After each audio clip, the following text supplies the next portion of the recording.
It's end of the month, the market just closed. Let's see how I did this month. We're gonna put all of my numbers in my net worth tracker together.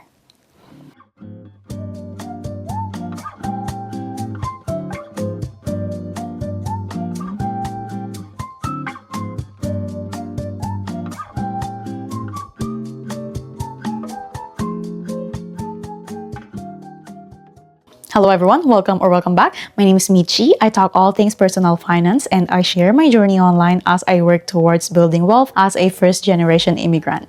One of my financial goals this year is to hit 400k of net worth, and of course my first step to achieving that goal is awareness. I need to know how much I actually have so I know what I can work on. So moving forward, I'm gonna track my net worth with you guys every month. I also posted this on TikTok, Facebook, and Instagram. You can also follow me there for a shorter version of this video. But for today, we're gonna dive deeper into each asset and liability that I have. I didn't start paying attention to my net worth just until last year, and even then I didn't really track it every month because I feel like it's just gonna be the same movement. But for this year, I want to at least try to sit down every month and track everything.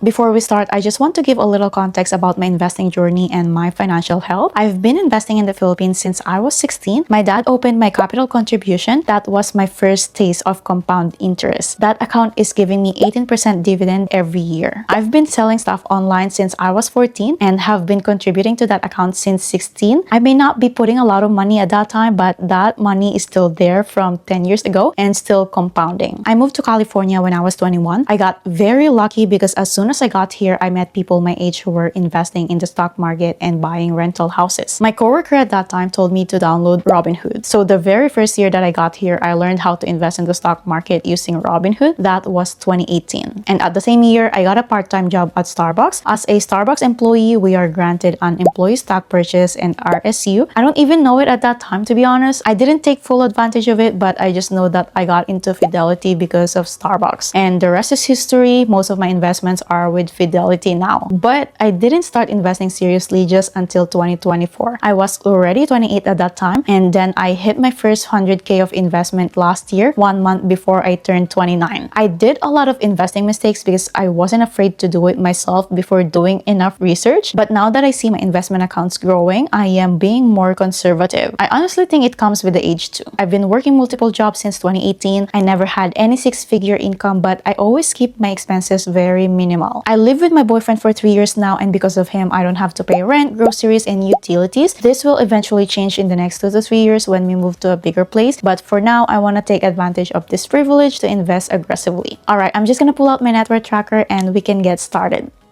So this is what it looks like right now. We have a new sheet for the new year. Love to see it. If you also need a copy of my net worth tracker, I'm gonna leave the link down below. I'll start with my assets here in the US and then we'll go over my assets in the Philippines. By the way, I'm going to delete the sum for January and then the last total amount so we can do a final reveal later. Alright, let's get started. For my physical cash, I have $54. For my checking account, I have $400. I only keep this much in here and I transfer the rest to my high yield savings account so it's not just sitting here earning nothing. For my emergency fund, I have $8,000. This month, I contributed $1,700. I am rebuilding my emergency fund to $10,000 by the end of the year. I don't really want to save a lot of cash. I'd rather invest more. For my high yield savings account that is not my emergency fund, I have $7,800. I haven't added anything here, but once I'm done with my emergency fund, I'm gonna put more in this bucket next. Now for my investment accounts, I have my crypto. I have a little over 1,000. I don't put new money in here anymore, and honestly, I'm losing my money here. For my taxable brokerage account, I have $67,000. For my Roth IRA, I have $55,000. This month, I contributed $7,500 to max out the IRS limit for the year. And I also converted $9,600 from my old 401k. So that's about $17,000 of new money in this account since we started the year. I would always say this whenever I can. Roth IRA is my favorite retirement account, and I think it's actually pretty cool to see that I've already hit 50k in this account. Same time last year, I was only at $35,000. Anyway, for my old 401k, I still have a little over 1,000. I tried to roll it over this year, but apparently I can only roll over one account in a year, which I already did.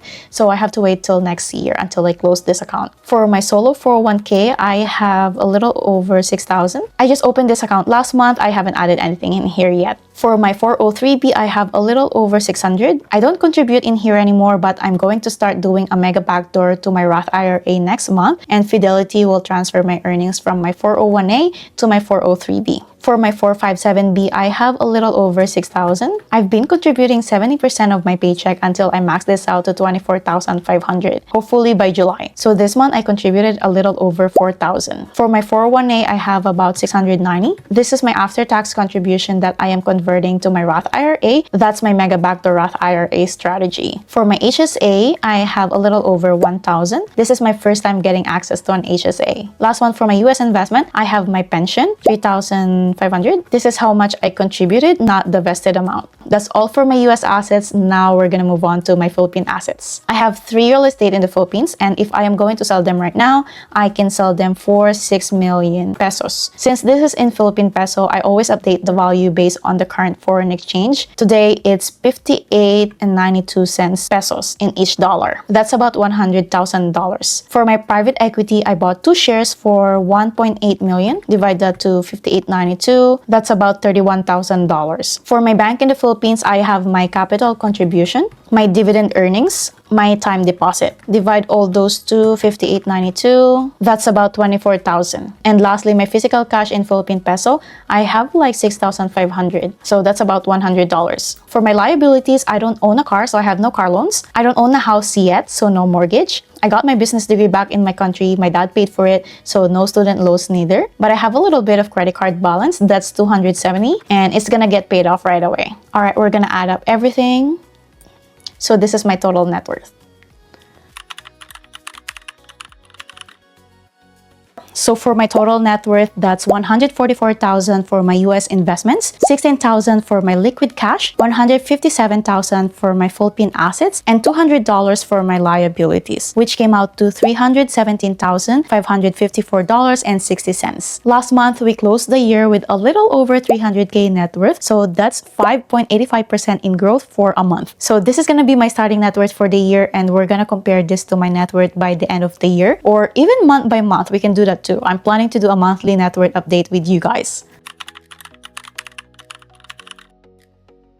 To be honest, my net worth numbers doesn't matter that much. I do my retirement planning based on my current investment portfolio and not my net worth. So let's take a good look of my investment portfolio. My big financial goal right now is to hit my first million of investments in my 30s. For my net worth, I'm pretty confident that I would get to my first mil in 5 to 6 years, but I am challenging myself to just focus more on my investment portfolio's growth. So as of today, I have 139,000 invested. That's across my individual brokerage account, my Roth IRA, my solo 401k, my old 401k, my 403b, my 457b, and my 401a. I don't count my pension to this number. And like what I said, this number matters to me more than my whole net worth, so I know if I am on track to retire early. I also want to show you how exactly I am growing that to my first million.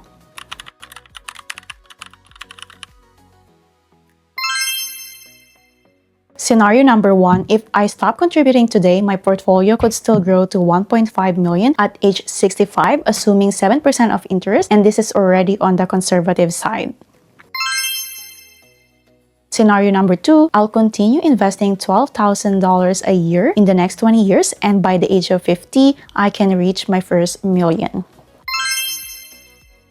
And lastly, scenario number 3, which is what I am going to do personally. I'll front load my investments in the first 5 years, let's say $75,000 every year. And then after that, I can lower my savings rate to $30,000 for the next 5 years. And I would hit 1 million before I turn 40. Again, we're using a very conservative rate of 7%, but my most ideal scenario is to invest more than $75,000, especially in the early years, so I can hit this goal as soon as I can. Thank you guys for staying with me. If you like this kind of content, please don't forget to like and subscribe so I can see you on the next one. We're gonna go over my January financial recap for the next video. I'll share how much I earned, spent, saved, and invested, and I'll see you there.